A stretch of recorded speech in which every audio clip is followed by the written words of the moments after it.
parole aux associations.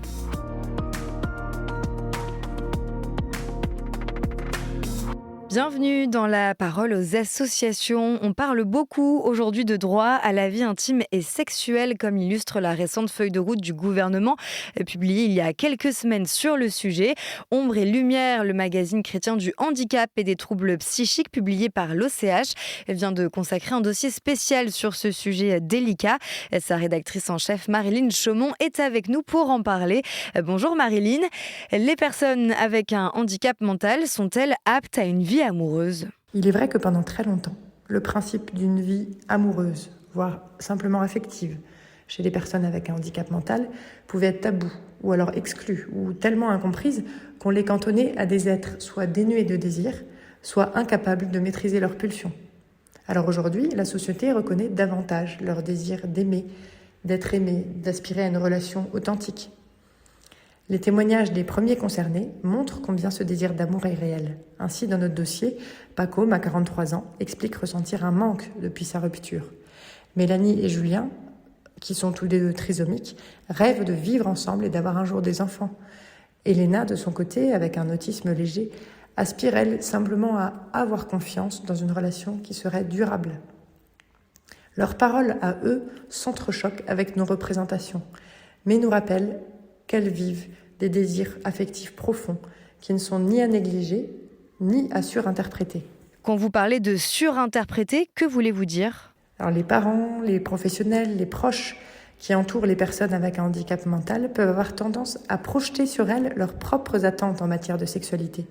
D'où la grande prudence face à une société qui voudrait normaliser cette sexualité en la contrôlant. Ainsi, en 2003, la Charte des droits et des libertés des personnes accueillies a rendu obligatoire dans toutes les institutions liées au handicap mental la possibilité d'avoir une vie intime et sexuelle. La reconnaissance d'un désir profondément humain, celui donc d'aimer et d'être aimé, s'est depuis transformé peu à peu en un droit à, ce fameux droit à l'amour.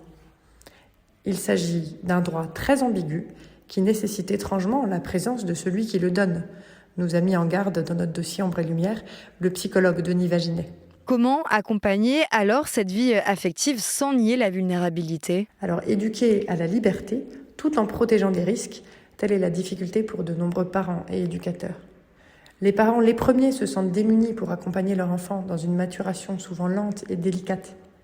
Ainsi Marc, père de Fabien, témoigne avec une certaine amertume dans notre dossier du parcours de son fils, qui est envahi par une solitude affective profonde. Faute d'accompagnement, le jeune homme a comblé son manque par la pornographie et des relations tarifées. « Je n'ai pas d'outils pour l'aider », nous a dit son père. Et puis dans les institutions aussi, la question est appréhendée de manière aléatoire, avec parfois beaucoup de manquements. Selon Jeanne Le Hebel, qui est responsable vie affective et sexuelle à l'Arche, il s'agit de trouver un équilibre entre liberté et sécurité. À la fois limiter certains comportements inadaptés, comme l'exhibitionnisme, mais aussi respecter l'intimité des résidents. L'accompagnement de la vie affective suppose donc un travail constant de discernement avec une vraie délicatesse. Le mariage est-il envisageable quand le handicap mental est présent ?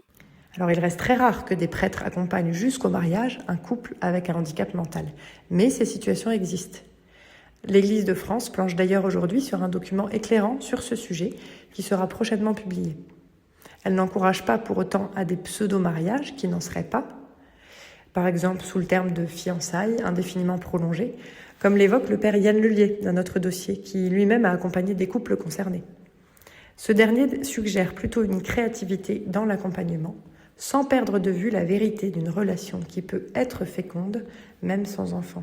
Merci beaucoup Marilyn Chaumont. Je rappelle que vous êtes rédactrice en chef d'Ombre et Lumière. À bientôt pour une nouvelle chronique sur KTO Radio. La parole aux associations.